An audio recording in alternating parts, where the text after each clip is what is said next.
السلام علیکم ورحمۃ اللہ وبرکاتہ۔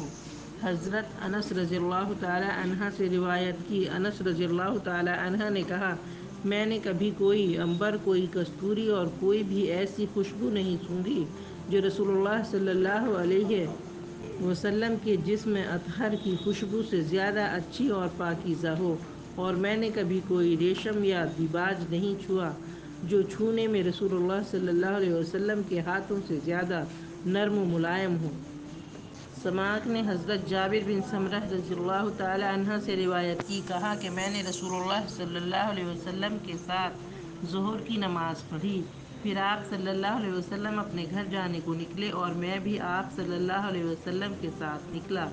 سامنے کچھ بچے آئے تو آپ صلی اللہ علیہ وسلم نے ہر ایک بچے کے رخسار پر ہاتھ پھیرا اور میرے رخسار پر بھی ہاتھ پھیرا۔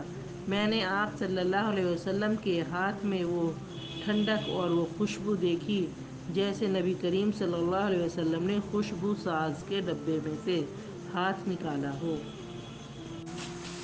اے اللہ، ہم سب کو دنیا و آخرت کی بھلائی نصیب فرما، آمین یا رب العالمین۔